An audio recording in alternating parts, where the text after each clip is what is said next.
Hey, how's it going, everybody? I'm Jake. This is Press to Play Rewind for the world of film this week. Again, we've got some interesting stuff to talk about, for sure. Very, very weird things to talk about this week, but I am very, very happy to have Mr. Fresh Cut himself, Forrest, back on Rewind this week. Forrest, how you doing, my friend? I'm doing great. I've been missing a couple episodes. I've been on vacation. As you can see, I got freshened up for it. But yes, I have been good. I've been missing this, and I'm glad to be back in it. Well, we're happy to have you back, man. You're looking great, and we have got some interesting things to talk about today. So let's just jump right into it. The first thing we got to talk about is a film that people have been anticipating for a very, very long time, and it's not one that I know a lot about. But this week we got the first trailer for Denis Villeneuve's Dune. Now, I don't know, Forrest, if you know much about Dune at all, but I personally don't. I'm aware just from hearing about it for so many years that it's a really classic sci-fi tale. It was a novel series. It had a film before. It had a TV adaptation. So there's like kind of a cult following for this series. And hearing that stuff has got me excited about it. You know, I've been following the film for a couple of years now, looking at all the casting announcements. I mean, we've got Timothy Chalamet, we've got Josh Brolin, Jason Momoa, Oscar Isaac, name drop, name drop, name drop. The cast got crazy, so I've been getting excited about it. Now we finally got the trailer dropped. What do I think about it? I think overall it looks good. I think overall it looks pretty interesting. It's got a really, like, the cast is insane. Like I was saying, as I was watching the trailer, I was like, I know that person, I know that person, I know that person. Wow, I know that person and that person and that person. So that was really cool to see. I think the story overall looks pretty interesting from what I could tell. And visually, I think is where this movie's really going to shine. I think from a cinematography standpoint, it looked really, really good. I thought the costume designs were great. I thought, the overall monotone, kind of depressing overall color scheme looked really interesting. And the sandworm at the end, that shot was just breathtaking and incredible. So overall, I think it was pretty good. I will say, though, that I don't feel like I got enough of what the story is. You know, just coming from someone who doesn't know the source material at all, I don't I still don't feel like I have any idea what's going to happen in this movie, and I think that's okay for someone like me who's been following it and is excited about seeing it just because of everything I've heard. But I'm a little concerned that they're gonna shoot themselves in the foot. Kind of, I feel like they marketed it to people who are already excited about it. You know, to people who know what Dune is already, and I think that might hurt them a little bit because you don't get a second chance to make a first impression, and I don't know that this trailer is going to blow away the average film goer. But overall, I'm excited about it. I'm excited to see what they've got to show us next. Forrest, are you familiar with the Dune franchise at all, and how did you feel about this trailer? Yeah, I'm only slightly familiar with it. It's a book that's been on my I have to read this at some point list forever. I think I was big into it when I had Comic Book Girl 19, who is Danica. She's in love with, like, Dune, Frank Herbert's Dune, through and through. So that got me interested in it. So I've never read it, but I've always been interested in it. So I'm with you. I have no idea what it's about. No idea, like, where the story goes. As a first trailer goes, I feel like it gets enough interest out of you to go, okay, I could definitely watch this. I've been interested in the series, but I don't know what it's about, without giving away too much. And of course, this is just the first trailer, which, it does a good job of showing off kind of what it's about. Definitely what you'll be seeing, Yeah. because the cinematography looks great. I know they had the sandworms, like, that's a big thing in it. So I thought it looked very cool, very intimidating, like that final shot in the trailer. Mhm. And they got everybody in this, like Yeah. Momoa, Oscar Isaac, Josh Brolin, one of the Skarsgårds. Mhm. Um, it just Dave And Batista, Kate Blanchett. which Dave Bautista, uh, Kate Blanchett, I believe, is in there. oh, impressive. Yeah, I guess I didn't even see her in that trailer, but yeah, I love Kate Blanchett. So so yeah, this is definitely one. It's been so long since going to see a movie in the movie theaters. This is, like, at this point, I've got to catch up. So anything they're releasing, even if I'm not fully invested in it, like 80% there, I'm still going to see. And this is definitely one that's piqued my interest. Yeah, I agree. So, I mean, overall, I think it looks pretty cool. This was going to come this December, but we did also just get news a couple of days ago that Wonder Woman just moved. They pushed their date back for, I think, the sixth time now, and they're moving Wonder Woman 84 to December. And they're both Warner Brothers movies, so I'm fully expecting Dune's going to get pushed to 2021. But hey, I mean, we've also heard Denis Villeneuve talk about how it was going to be a race to the finish line to complete this thing anyway. I think they're just going to use that, give them the extra time, and let them Oh finish yeah. it. And hopefully everything will be kind of more back to normal, and they'll be able to get more people back to the theaters, feel comfortable with that whole thing, 6 months from now in 2021, as opposed to trying to push it out in a few months in December. Sure. But we'll see. Hopefully it works out for them. I think Oh, I think it looks good. We'll see what the next trailers have to show us. Have you guys had a chance to check out the Dune trailer? Are you excited about it? Are you familiar with the Dune franchise at all? Let us know all of that in the comments below. Now, here's where things get bonkers and weird and crazy, but also kind of not too surprising. Forrest, you will remember in mm-hmm. the second episode of Film Rewind, you were on that episode, and we talked about the very first Fast 9 trailer, right? Sure. And we were talking about, we both had kind of differing feelings on it. And I should mention again, for those of you who didn't see it, I'm not a Fast and the Furious fan. I don't care about that franchise, really. I've never watched them all. I watched the first couple, but it never really caught me. Forrest is a big fan of the Fast and the Furious franchise. So we had differing opinions. I liked how just bonkers and wild and out there and stupid Fast 9 looks. It just looks like a stupid action flick. Forrest kind of things is getting a little too much. And then we saw in that trailer that they strapped a rocket engine on Ludacris's car. Yep. And I said, people have been joking, oh, Fast 9 is getting ridiculous. It's going to end up driving on the moon. They're going to go to space, and this is getting dangerously close. Well, we're way closer now. In an interview with SiriusXM, Michelle Rodriguez was being interviewed at SiriusXM, and they just straight up asked her. They said, is Fast 9 going to space? Is it happening? And here's what she said. I'm going to read this word for word. She said, oh, no way. How did you guys find that out? See what happens? People start talking behind the scenes, man. When a movie doesn't come out and they forget about it, things get out. Nobody was supposed to know that. Oh, well, no, I'm not. I'm not lucky enough to hit space. But we got a female writer who showed the movie a lot of love, I think, on this one. So that pretty much sounds like confirmation that Ludacris might be hitting a ramp and flying up into orbit in that car. I think this is ridiculous. Yeah. This is, and I'd be lying if I said it didn't get me more intrigued, because I want to see this now, because it's like, what are they doing? What aren't they going to do? This is going to be so unbelievably stupid. This is the same movie that has Dom swinging like Spider-Man in his car across the gorge, and then he's going to go to space. I think this is stupid, bonkers, but also kind of crazy, and I love it. I love that they're embracing just being ridiculous as possible. Yeah. Forrest, those are my thoughts. I've got a feeling you're going to feel a little bit differently about it. What do you think about Michelle Rodriguez's comments? I'm kind of on the same line. It sounds like maybe she's just toying with the interviewers, but at the same time, it has been delayed, so stuff has probably gotten out about it, because a group that big and people with like Ludacris in there, they get talking. Or what is the other guy in there? I don't know. The other ridiculous guy in that movie, who's just kind of the joke character. He likes cracks jokes all the time. I feel like he's got the loud mouth. So, I am interested to see how they pull it off, them going to space. It seems like the next logical progression to, there's a rocket on it. Why don't we just, I don't know, send it up there and see how high we can get? I mean, Elon Musk did it. He strapped his car to a rocket and sent it to space. So why can't we?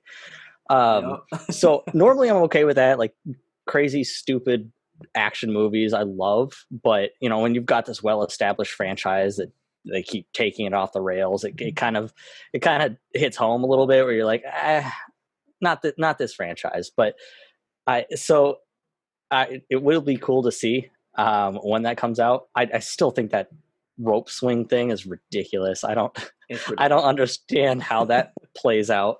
But so this is the upcoming movie, right? This is not the next movie after that. Oh man. Yeah, so I can believe it happens a little bit, and then I think the next franchise installment it will be on the moon. I can see it happening. Yeah, and you did bring up something interesting. This could be her just playing a little bit of coy with the interviewers, with all of us audience, just saying, teasing us a little bit, and it might not actually happen, because we saw the rocket booster shot thing.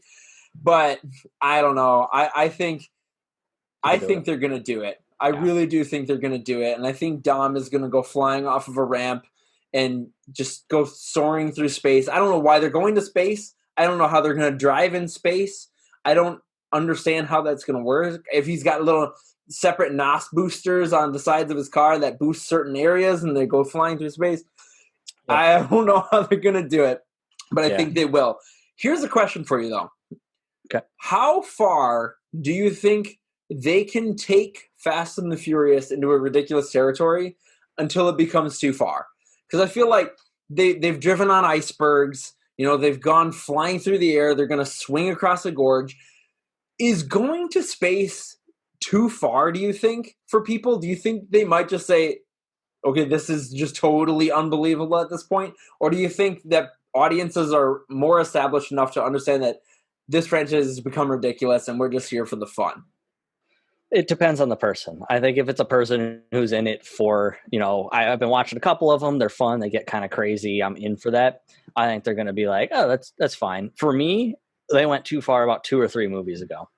Well, personally, if you really ask me, it's when The Rock joined the series. That's when it was like, it's going downhill from here. You love him. Because his character is kind of taken over.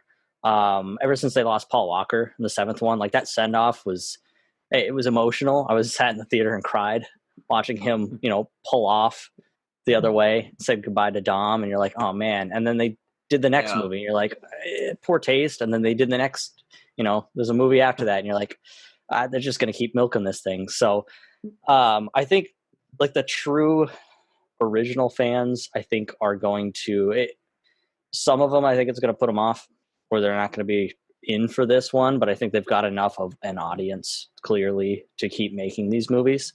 I did remember the other guy's name, Tyrese Gibson's character, Roman Pierce. Ah, yes. He does have a loud mouth. Yeah, he's definitely a character too.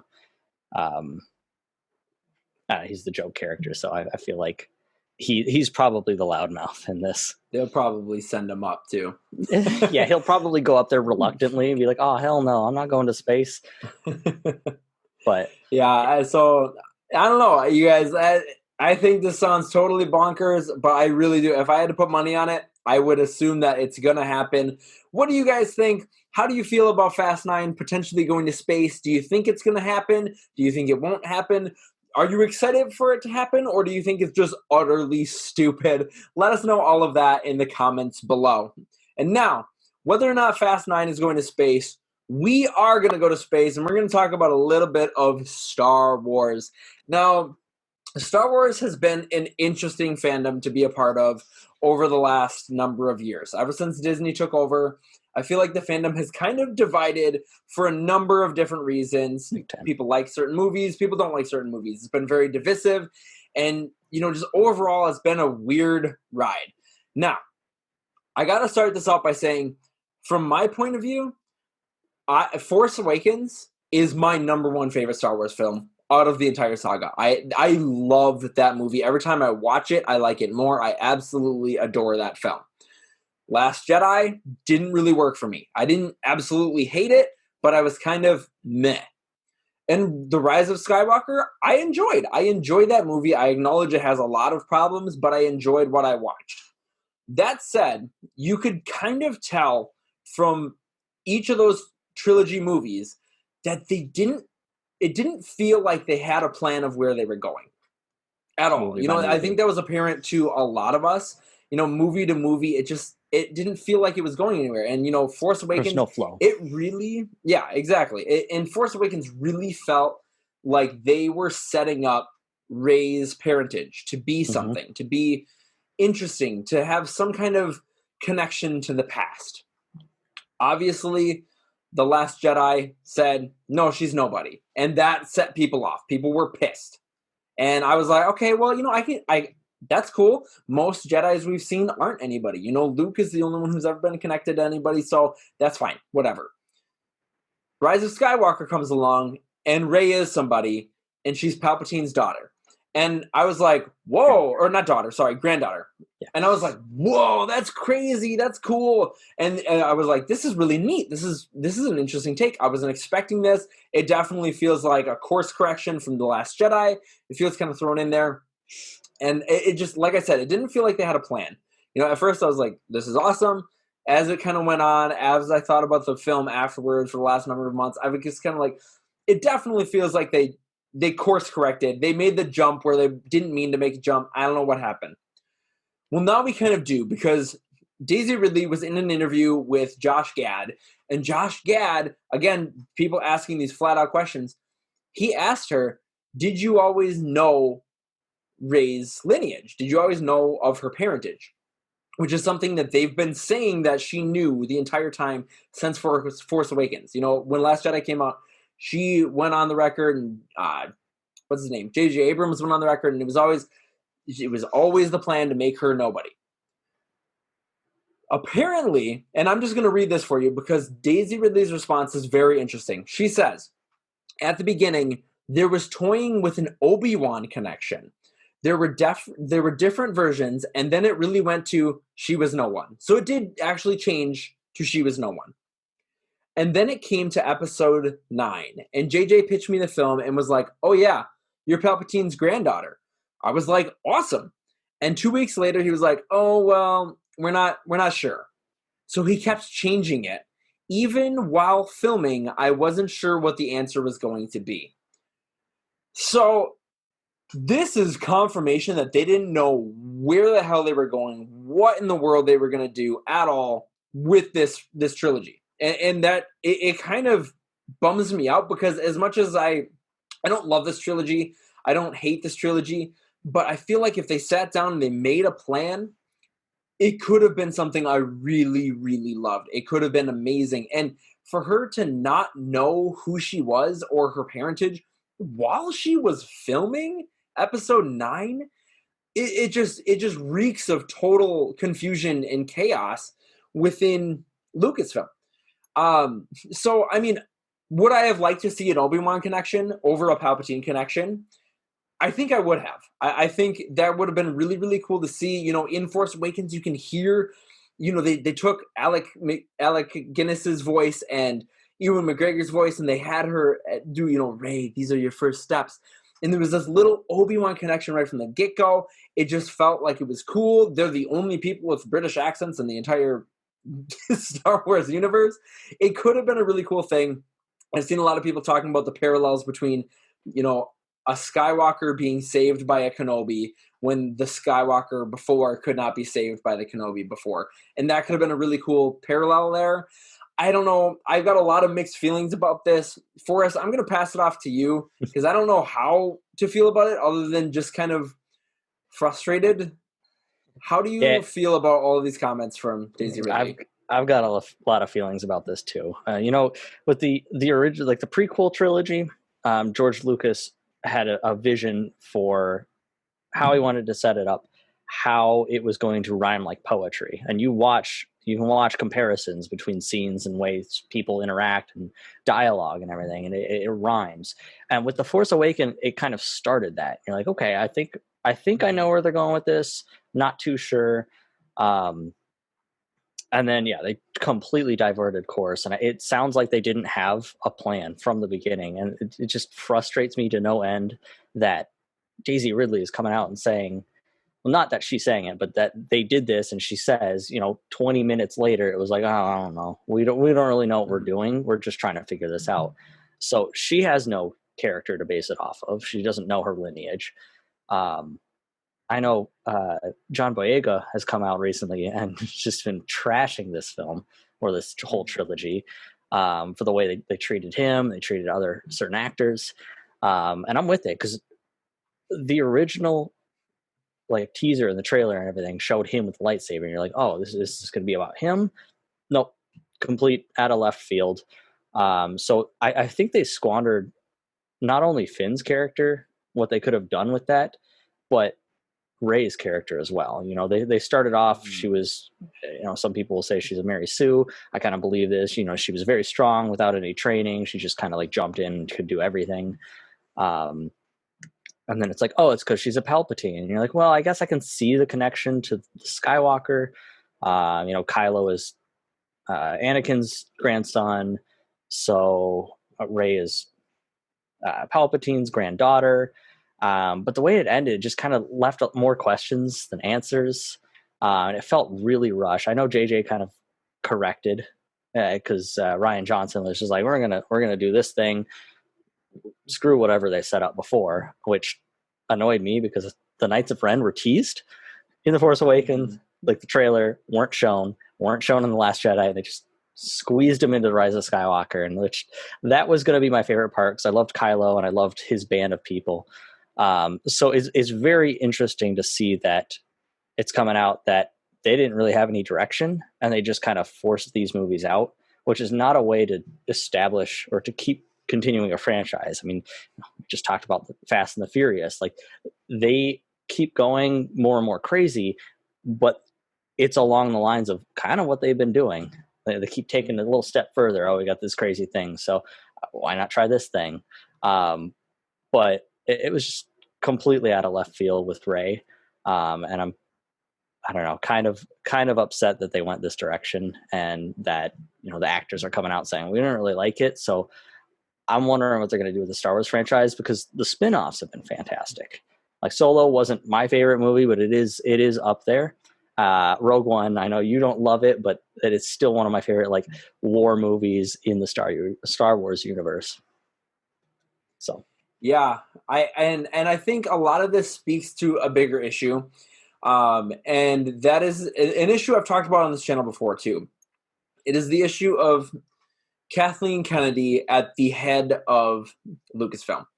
You know, you look at someone like Kevin Feige and what he's built with the MCU. You know, he is so involved and so dedicated to making sure everything makes sense. And he's got this connects. 20 plus film storyline going on. Now he's adding TV shows and stuff, and it all mixes together. It feels good. You love the characters that you grow with them, and it feels like it all makes sense. There's clearly a plan.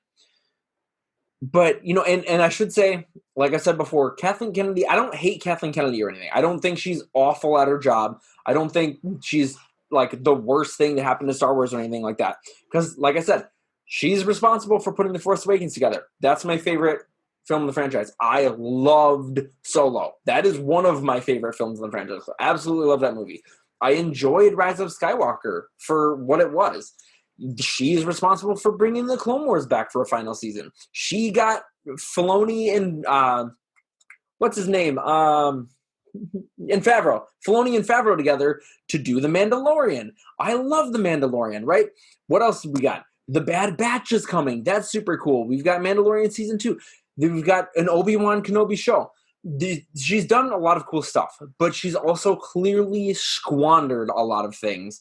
She's lost plenty of directors. A lot of it is over creative differences. Yep. And that seems to constantly be like, I'm never sure whether or not I should get excited about a Star Wars announcement because I feel like 6 months later it could get canceled over creative differences. And I think her not taking the reins and reining everybody in a little bit and getting a unified plan is those creative differences. And this is straight up confirmation that it's happening. How are you filming the 9th film, like the third in your trilogy of the 40 years. most successful franchise of all time? Like it is the biggest film franchise of all time. How do you not know who your character is or what they're going to do while you're filming the movie? How do you not have that, even just from 8 to 9? How do you not have a script written out for that? Like, that is so crazy to me, and I think that is a huge issue. And I don't feel like Kathleen Kennedy needs to be ripped out of Lucasfilm or anything, but I feel like this is time. She just, I think it would be good if she stepped down as producer and just kind of helped with, creative stuff, or not producer. Producer's fine. As studio head is what I meant to be saying this whole time. As the studio head of Lucasfilm, I think she needs to step down and just work on being a producer, because I just don't feel like that's tailored to her skill set. I don't know. Forrest, how do you feel about Kathleen Kennedy? Yeah, so it's a good comparison to Kevin Feige, because he definitely has stuff in order. They had a plan. They didn't have everything planned out, but they had a solid plan going. Okay, we're going to try this and this. These certain points. We have these ideas. Some may not work out. We can make some changes, but we have an overall plan. The way that the Star Wars sequels were set up, it felt like they were just scrambling for ideas. Like they started off kind of strong. As the Force Awakens went on, it kind of like tapered off a little bit, but you got an idea of kind of, okay, I feel like I know where things are going, but they could still twist things like a good movie franchise does. But as it went on, it felt like they took characters that they had and completely changed their personalities. Luke specifically. I know he went into hiding, and so did Obi-Wan and Yoda, but they still cared when things came to it. Luke didn't even care enough to leave the planet in the Last Jedi. So I feel like when it's like a solo thing, like The Mandalorian or Clone Wars, when she leaves it up to these directors who have been building this thing, or it's like a spin-off, like The Mandalorian's its own thing, sort of connected, but still self-contained. If you give your directors and your producers on those projects full control, they can build something amazing. When it's a bigger project, you need to have an overall vision. And I don't know. I mean, from what I've seen, she doesn't have the power to rein it in, like you said, to kind of get a unified collective idea of what we're doing here, how it's going to play out. I want to know where these characters are going, and I don't want, last minute changes on the set. Like, we have a script, we have ideas, we're just going to change that because I don't know. I felt like that would be a cool twist, because at the end of the day, it comes down to your fans, and your fans have been fans for 40 plus years. They've been involved. They love Star Wars to the core. So when you alienate them and when you make them feel like, well, this doesn't make any sense. Why are they doing this? What are they doing? When I first watched the movie, I was like, okay, cool. They corrected things well, but as time went on, you kind of think about it more. You're like, well, what about this thing? Or I don't understand why you would bring that back. I know it's the Skywalker story, but it's not really tied into that at all. As it goes on, it's just less and less about the Skywalker saga and more just about, I don't know, we had some new characters we wanted to try out, and they're going to be the main focus, and they're not really connected. She's a Palpatine, but how? Her dad was a failed clone? Yeah, her dad was a failed clone, and Palpatine's back again. Like, it just feels done already. Where, the original movie had the original trilogy, and Vader throws him down the shaft, and you're like, oh wow, this guy's been this big shadow character. And they had the prequels, and you're like, oh, he's been a big bad. He wasn't in Force Awakens or The Last Jedi, except for in the Rise of Skywalker. They went, oh yeah, that was him behind it all along. And you're like, not really. I don't see how, but I guess we're going this way. So I had seen rumors that they were reaching out to George Lucas for stuff. So I don't know if that's true or not, but I feel like they need to if they're going to continue this franchise, if they're going to continue try to build spin-off franchises from this, that they need to have bring it all together and just kind of have an idea, at least, if they're going to be building these movies, at what they're doing for the entire movies. Yeah, and it is a little bit promising. We have heard a lot of stuff about High Republic. They've got a huge writer's room together. they all sat down and came up with the world and the development and everything for the books and the shows and the movies and everything. And that's sort of the direction they're going. So that is promising. From a high level, that looks really promising, but we're going to have to wait to find out.